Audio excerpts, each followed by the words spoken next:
Hello मेरे प्यारे साथियों, स्वागत है आप सभी का एक बार फिर से आपके अपने प्यारे से यूट्यूब चैनल विद्यारपा पर। आशा करता हूं आप लोग अच्छे होंगे और मन लगाकर पढ़ाई कर रहे होंगे। तो दोस्तों, आज की क्लास में हम आपके लिए लेकर आए हैं 12th इंटर परीक्षा 2026 के ज्योग्राफी यानी 5 फरवरी के लिए 70 सबसे इंपोर्टेंट ऑब्जेक्टिव क्वेश्चन, जो 5 फरवरी वाला क्वेश्चन होने वाला है। यानी पूरा किताब का निचोड़ लेकर आए हैं हम आज की क्लास में। आपका 5 फरवरी में बहुत से क्वेश्चन इस आज की क्लास से रिपीट होने वाला है, इसीलिए अंत तक बने रहिएगा। अगर आप चैनल पर नए आए हैं तो चैनल को सब्सक्राइब कर लीजिएगा, वीडियो को लाइक नहीं किए हैं तो वीडियो को लाइक कर लीजिएगा और अपने दोस्तों के साथ जरूर शेयर कीजिएगा। आप आज जो है साथ साथ आंसर देते हुए भी चलिएगा। आज आपका पहला क्वेश्चन है, नव निश्चयवाद की संकल्पना का प्रतिपादन किसने किया? जिनके ऑप्शन है ग्रिफ टेलर, अल्फ्रेड हेटनर, फ्रेडरिक रेटलर या इनमें से कोई नहीं। तो नव निश्चयवाद की जो संकल्पना का प्रतिपादन किया था यह आपका ग्रिफिथ टेलर किया था। किसने? Griffith Taylor. यानी ऑप्शन ए जो है इनका बिल्कुल सही आंसर हो जाएगा। और आपका अगला क्वेश्चन है, निम्नलिखित में से कौन आर्थिक भूगोल का उपक्षेत्र नहीं है? जिनके ऑप्शन है कृषि भूगोल, पर्यटक भूगोल, सैन्य भूगोल या औद्योगिक भूगोल। तो निम्नलिखित में से कौन सा भूगोल का उपक्षेत्र नहीं है? तो इनका सही आंसर हो जाएगा सैन्य भूगोल। यह आपका जो है भूगोल का उपक्षेत्र नहीं है। ऑप्शन सी जो है इनका बिल्कुल सही आंसर हो जाएगा। और आपका अगला क्वेश्चन है, फैब्रेब संबंधित है संभ्यावाद से, निश्चयवाद से, मानवतावाद से या इनमें से कोई नहीं से? तो फैब्रे जो संबंधित है यह आपका संभ्यावाद से संबंधित है। यानी ऑप्शन ए जो है इनका बिल्कुल सही आंसर हो जाएगा। और आपका अगला क्वेश्चन है, भूगोल की कौन सी शाखा मार्क्स के विचारों से प्रभावित है? व्यवहार भूगोल, सांस्कृतिक भूगोल, मानवतावादी भूगोल या क्रांतिकारी भूगोल? तो भूगोल की जो शाखा है मानवतावाद से मार्क्स के विचारों से संबंधित है, यह आपका क्रांतिकारी भूगोल संबंधित है। यानी ऑप्शन डी जो है इनका बिल्कुल सही आंसर हो जाएगा। और आपका अगला क्वेश्चन है, विश्व में सर्वाधिक जनसंख्या केंद्रित है पर्वतीय प्रदेशों में, पठारी प्रदेशों में, मैदानी प्रदेशों में या मरुस्थलीय प्रदेशों में? तो सबसे अधिक जनसंख्या जो है यह आपका मैदानी प्रदेशों में है। यानी ऑप्शन सी जो है इनका बिल्कुल सही आंसर हो जाएगा। और आपका अगला क्वेश्चन है, निम्नलिखित में से किस महाद्वीप में जनसंख्या वृद्धि सर्वाधिक है? एशिया में, अफ्रीका में, यूरोप में या दक्षिण अमेरिका में? जनसंख्या वृद्धि की बात करें तो जनसंख्या वृद्धि सबसे अधिक अफ्रीका में। यानी ऑप्शन बी जो है इनका बिल्कुल सही आंसर हो जाएगा। लेकिन सबसे अधिक जनसंख्या पूछे तो एशिया में। किसमें? एशिया में। और आपका अगला क्वेश्चन है, कुल जनसंख्या तथा कुल क्षेत्रफल के अनुपात को क्या कहते हैं? जन्म दर, मृत्यु दर, जनसंख्या घनत्व या प्रवास? तो कुल जनसंख्या तथा कुल क्षेत्रफल के अनुपात को जो है यह आपका जनसंख्या घनत्व कहलाता है। यानी ऑप्शन सी जो है इनका बिल्कुल सही आंसर हो जाएगा। और आपका अगला क्वेश्चन है, निम्नलिखित में से कौन जनसंख्या को आकर्षित करता है? अशांति, बेरोजगारी, बाढ़ क्षेत्र या रोजगार के अवसर? तो निम्नलिखित में से कौन सा जनसंख्या को आकर्षित करता है? तो यह आपका हो जाएगा रोजगार के अवसर। यानी ऑप्शन डी जो है इनका बिल्कुल सही आंसर हो जाएगा। और आपका अगला क्वेश्चन, मृत्यु दर में कमी के लिए कौन उत्तरदायी है? महामारियों पर नियंत्रण, संक्रमण रोगों पर नियंत्रण, ए और बी दोनों या इनमें से कोई नहीं? मृत्यु दर में कमी के लिए जो है यह आपका ए और बी दोनों उत्तरदायी है। कौन है? ए और बी दोनों। और आपका अगला क्वेश्चन जो है, जनसंख्या परिवर्तन का घटक कौन सा है? जन्म, मृत्यु, प्रवास या इनमें से सभी? तो जनसंख्या परिवर्तन का जो घटक है यह आपका इनमें से सभी हो जाएगा। और आपका अगला क्वेश्चन जो है, कार्यशील जनसंख्या का आयु वर्ग कौन सा है? यानी जो काम काज करने वाले जनसंख्या है उसका आयु क्या है? 40 से कम, 40 से अधिक या 20 से 65 वर्ष या 15 से 59 वर्ष? तो कार्यशील जनसंख्या जो इनका आयु 15 से 59 वर्ष होता है। कितने होते हैं? 15 से 59 वर्ष। यानी ऑप्शन डी जो है इनका बिल्कुल सही आंसर हो जाएगा। और जो है आपका अगला क्वेश्चन है, आयु लिंग पिरामिड संबंधित है जनसंख्या वितरण से, महिला साक्षरता से, पुरुष महिला जनसंख्या से या इनमें से कोई नहीं से? तो आयु लिंग पिरामिड जो है यह आपका पुरुष और महिला जनसंख्या से संबंधित है। यानी ऑप्शन सी जो है इनका बिल्कुल सही आंसर हो जाएगा। और आपका अगला क्वेश्चन है, मानव विकास सूचकांक में प्रथम स्थान किस देश का है? जर्मनी का, फ्रांस का, स्वीडन का या नॉर्वे का? तो मानव विकास सूचकांक में जो प्रथम स्थान है या नॉर्वे का है, कौन सा? नॉर्वे। यानी ऑप्शन डी जो है बिल्कुल सही आंसर हो जाएगा। और आपका अगला क्वेश्चन है, मानव विकास का उपागम कौन सा है? आय उपागम, कल्याण उपागम, क्षमता उपागम या इनमें से सभी? मानव विकास का जो उपागम है यह आपका इनमें से सभी हो जाएगा, यानी ऑप्शन डी जो है इनका बिल्कुल सही आंसर हो जाएगा। और जो है आपका अगला क्वेश्चन, एकल कृषि का उत्पाद कौन सा है? चाय, रबड़, केला या इनमें से सभी? तो एकल कृषि का उत्पाद इनमें से सभी, यानी ऑप्शन डी जो है इनका बिल्कुल सही आंसर हो जाएगा। और आपका अगला क्वेश्चन है, कर्तन दहन कृषि किसे कहते हैं? आद्यकालीन निर्वाह कृषि को, रोपण कृषि को, मिश्रित कृषि को या गहन निर्वाह कृषि को? तो कर्तन दहन कृषि जो है यह आपका आदिमकालीन निर्वाह कृषि को कहा जाता है, यानी ऑप्शन ए जो है इनका बिल्कुल सही आंसर हो जाएगा। और आपका अगला क्वेश्चन है, टोकरी बनाना किस आर्थिक क्रिया का उदाहरण है? प्राथमिक, द्वितीयक, तृतीयक या इनमें से कोई नहीं? तो टोकरी बनाना जो है यह आपका द्वितीयक क्रिया का उदाहरण है, यानी ऑप्शन बी जो है इनका बिल्कुल सही आंसर हो जाएगा। और आपका अगला क्वेश्चन है, यूरोप वासियों ने उपनिवेशों में किस कृषि का विकास किया? रोपण कृषि, अंगूर कृषि, मिल्पाय या मिश्रित कृषि? तो यूरोप वासियों ने जो है उपनिवेशों में यह आपका रोपण कृषि का विकास किया था। किसका? रोपण कृषि, यानी ऑप्शन ए जो है इनका बिल्कुल सही आंसर हो जाएगा। और जो है आपका अगला क्वेश्चन, निम्नलिखित में से कौन कृषि आधारित उत्पाद नहीं है? कॉफी, चीनी, चाय या नमक? तो नमक जो है यह आपका कृषि आधारित उत्पाद नहीं है, यह समुद्र से प्राप्त होता है, यानी ऑप्शन डी जो है इनका बिल्कुल सही आंसर हो जाएगा। और जो है आपका अगला क्वेश्चन है, अंगूर की खेती संबंधित है मानसूनी क्षेत्र से, ध्रुवीय क्षेत्र से, उष्णकटिबंधीय क्षेत्र से या भूमध्य सागरीय क्षेत्र से? तो अंगूर की जो खेती है यह आपका भूमध्य सागरीय क्षेत्र से संबंधित है, यानी जहां पर वाटर यानी H2O अधिक होगा वहीं पर अंगूर की खेती हो सकती है। और आपका अगला क्वेश्चन जो है, च्युइंगम किस वृक्ष से प्राप्त होता है? जिनके ऑप्शंस है खजूर, ताड़, चीकू या रबर? तो च्युइंगम जो है चीकू वृक्ष से प्राप्त होता है, यानी ऑप्शन सी जो है इनका बिल्कुल करेक्ट आंसर हो जाएगा। और आपका अगला क्वेश्चन है, ट्रक कृषि संबंधित है मक्का से, फूल से, सब्जी से या कपास से? ट्रक कृषि जो है आपका सब्जी से संबंधित है, यानी ऑप्शन सी जो है इनका बिल्कुल सही आंसर हो जाएगा। और आपका अगला क्वेश्चन है, पशु आधारित उद्योग कौन सा है? कपड़ा, कागज, चमड़ा या चीनी? तो पशु आधारित उद्योग जो है यह आपका चमड़ा है, यानी ऑप्शन सी जो है इनका बिल्कुल सही आंसर हो जाएगा। और आपका अगला क्वेश्चन है, द्वितीयक क्रियाकलाप नहीं है विनिर्माण, कुटीर उद्योग, आखेट या प्रसंस्करण? तो द्वितीयक क्रियाकलाप जो है इनमें से आखेट नहीं है, यानी ऑप्शन सी जो है इनका बिल्कुल सही आंसर हो जाएगा। और जो है आपका अगला क्वेश्चन, तृतीय क्रियाकलाप कौन सा है? खनन, खाद्य प्रसंस्करण, व्यापार एवं वाणिज्य या परामर्श? तो तृतीय क्रियाकलाप जो है इनमें से व्यापार एवं वाणिज्य नहीं है, व्यापार एवं वाणिज्य है, यानी ऑप्शन सी जो है इनका बिल्कुल सही आंसर हो जाएगा। और आपका अगला क्वेश्चन है, पोर्ट सईद कहाँ स्थित है? पुर्तगाल में, साइप्रस में, मिस्र या लीबिया? तो पोर्ट सईद जो है यह आपका मिस्र में स्थित है, यानी ऑप्शन सी जो है इनका बिल्कुल सही आंसर हो जाएगा। और आपका अगला क्वेश्चन है, सेंट जॉन्स वैंकूवर महामार्ग किस देश में है? जिनके ऑप्शन है मैक्सिको, ऑस्ट्रेलिया, कनाडा या यूएसए? तो सेंट जॉन्स वैंकूवर महामार्ग जो है यह आपका कनाडा में है, यानी ऑप्शन सी जो है इनका बिल्कुल सही आंसर हो जाएगा। और इसी तरह आपका जो है अगला क्वेश्चन है, विश्व के प्रमुख समुद्री पतन किस प्रकार के हैं? औद्योगिक, नौसैनिक, विस्तृत, तेल? तो विश्व में समुद्री पतन जो है यह मुख्य रूप से इस प्रकार के विस्तृत है, यानी बहुत विशाल में है। और आपका जो अगला क्वेश्चन है क्या है? अगला क्वेश्चन, परमाणु ऊर्जा आयोग की स्थापना कब हुई? जिनके ऑप्शन है 1948, 1950, 1951 या 1960? तो परमाणु ऊर्जा आयोग की जो स्थापना हुई थी आपका 1948 में हुई थी, यानी ऑप्शन ए जो है इनका बिल्कुल सही आंसर हो जाएगा। और आपका अगला क्वेश्चन है, ओपीईसी का सदस्य कौन सा देश नहीं है? जिनके ऑप्शंस है ब्राजील, चिली, वेनेजुएला या पेरू?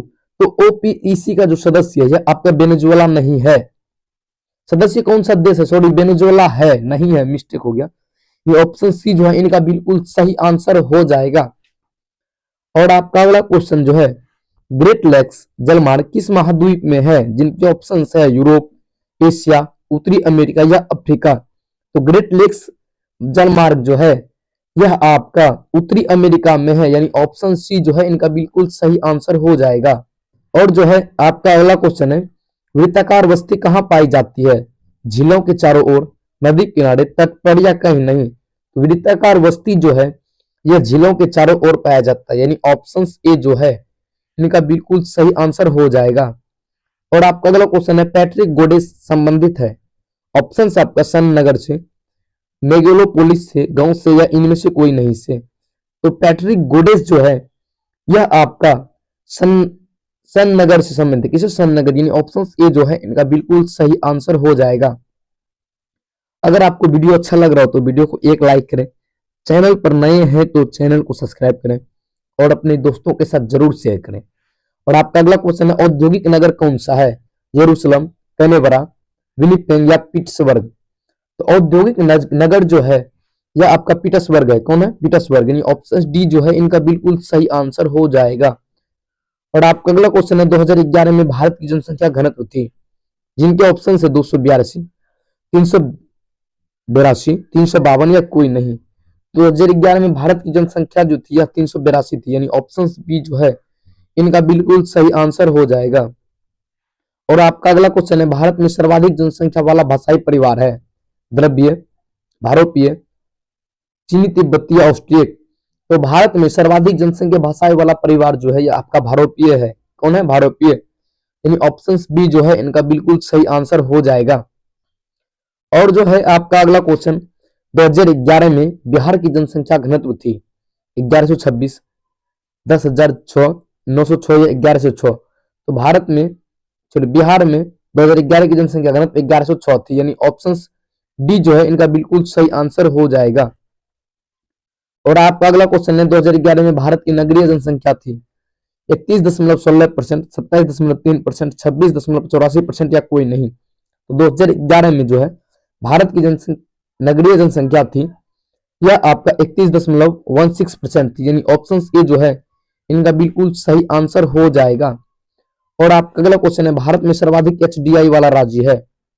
इन एचडीआई वाला जो राज्य भारत में सर्वाधिक कौन है? केरल, पंजाब, तमिलनाडु या हरियाणा। तो सबसे अधिक एचडीआई वाला राज्य जो है केरल है, यानी ऑप्शन ए जो है इनका बिल्कुल सही आंसर हो जाएगा। और आपका अगला क्वेश्चन है, सर्वाधिक जनसंख्या वाला राज्य है? तो सर्वाधिक जनसंख्या वाला राज्य यूपी है आपका, यानी उत्तर प्रदेश। और सेकंड जो है सेकंड महाराष्ट्र है। और तीसरा जो है तीसरा बिहार है। ये भी आपको याद रखना है।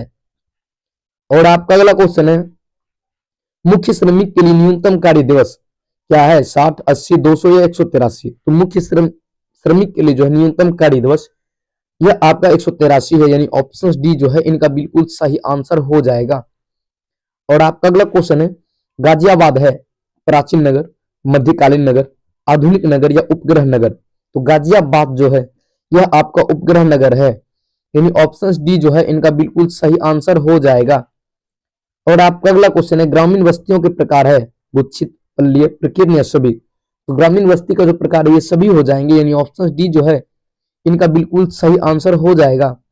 और आपका अगला क्वेश्चन है, छावनी नगर कौन सा है? मथुरा, रानीगंज, जालंधर या सतना। तो छावनी नगर जो है यह आपका जालंधर है, यानी जो पंजाब में स्थित है। आपका ऑप्शन सी जो है इनका बिल्कुल सही आंसर हो जाएगा। और आपका अगला क्वेश्चन है, भारतीय कृषि की समस्या है?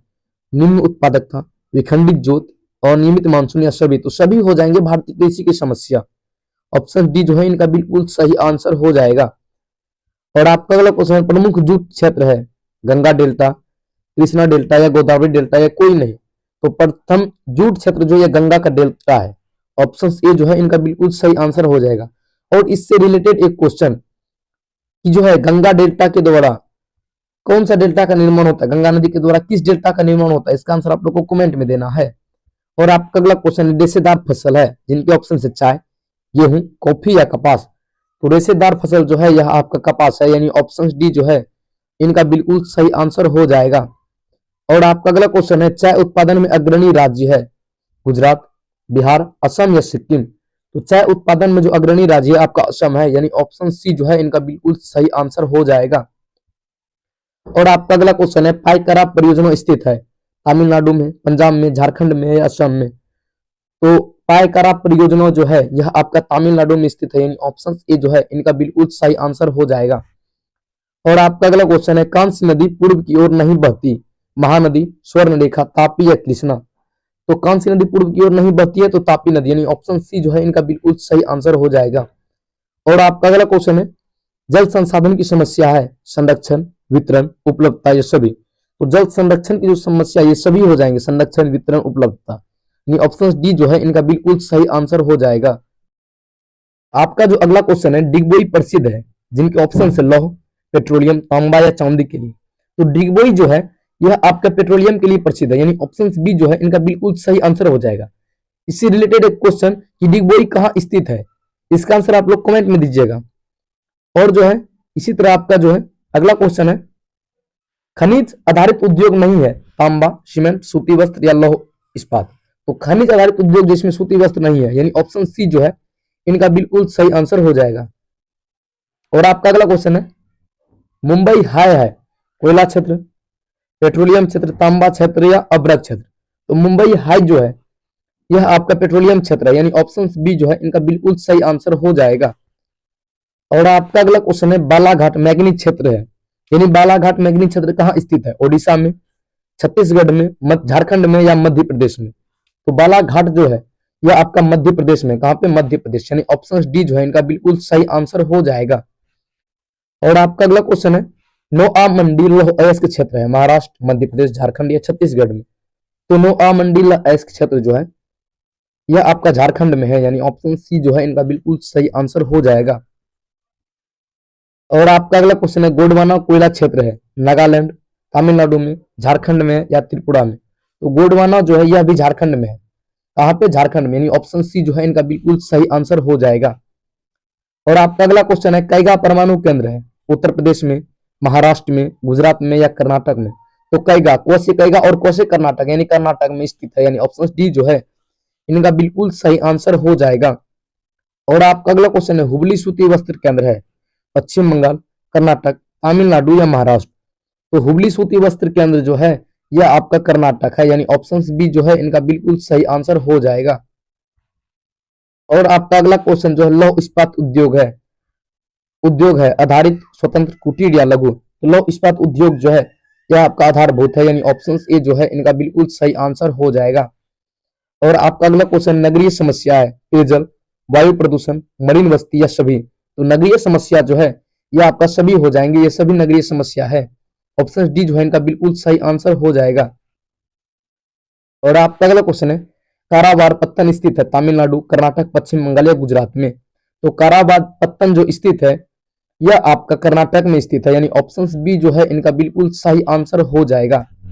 और आपका अगला क्वेश्चन है, भारतीय रेल स्थापित हुई 1852 में, 1853 में, 1854 में, 1862 में। तो भारतीय रेल जो है यह आपका 1853 में स्थापित हुई थी। कब हुई थी, 1853 में। और भारतीय रेल प्रथम कहां से कहां तक चला था, इसका आंसर आप लोग को कमेंट में देना है। हम जितना क्वेश्चन छोड़ रहे हैं ये सभी क्वेश्चन इंपोर्टेंट है, पूछा गया क्वेश्चन, इसीलिए क्वेश्चन को छोड़ रहे हैं और आपके लिए आंसर देने के लिए छोड़े हैं। इसका आंसर आप लोग देख के ही जाइएगा। और आपका अगला क्वेश्चन है, भारत का सबसे बड़ा पत्तन है, पारादीप, मुंबई, हल्दिया या चेन्नई। तो भारत का सबसे बड़ा पत्तन जो है यह आपका मुंबई है, यानी ऑप्शन बी जो है इनका बिल्कुल सही आंसर हो जाएगा। और आपका जो अगला क्वेश्चन है, हजीरा स्थित है, उत्तर प्रदेश, कर्नाटक, गुजरात या तमिलनाडु। हजीरा स्थित जो है यह आपका गुजरात में है, यानी ऑप्शन सी जो है इनका बिल्कुल सही आंसर हो जाएगा। और आपका जो अगला क्वेश्चन है, भारत में वायु परिवहन शुरू हुआ 1951 में, 1921 में, 1911 में या 1901 में। तो भारत में वायु परिवहन जो है 1921 में शुरू हुआ था, यानी ऑप्शन बी जो है इनका बिल्कुल सही आंसर हो जाएगा। और आपका अगला क्वेश्चन जो है, मर्मगांव पत्तन स्थित है, ज्वारी नदी, मणि नदी के किनारे, कृष्णा नदी या नर्मदा नदी के तट पर। तो यह मर्मगांव पत्तन जो है यह आपका ज्वारी नदी के किनारे स्थित है। तो दोस्तों यही था लास्ट क्वेश्चन। अब आपको मैं सबसे पहले तो आपको मैं बोर्ड एग्जाम के लिए बेस्ट ऑफ लक देना चाहूंगा और आपको एक चैनल के बारे में बताना चाहूंगा। ये एक चैनल है VRG के GSS क्लासेस, जो विद्यारूपा जी के GS क्लास है, किसी भी, अब देखिए आप इंटर कर लिए, अब आप किसी भी कॉम्पिटिटिव एग्जाम की तैयारी करना चाहते हैं, जैसे Bihar police, BPSC, UPSC, SSC, BRSSC, group D navy, CTET, TET, air force, police, SI, bank या एनडीए, तो उनके लिए सबसे महत्वपूर्ण जो भूमिका निभाती है आपका जीके जीएस निभाती है। कौन निभाती है? GK GS. और हर एग्जाम में जीके जीएस बहुत ही महत्वपूर्ण है।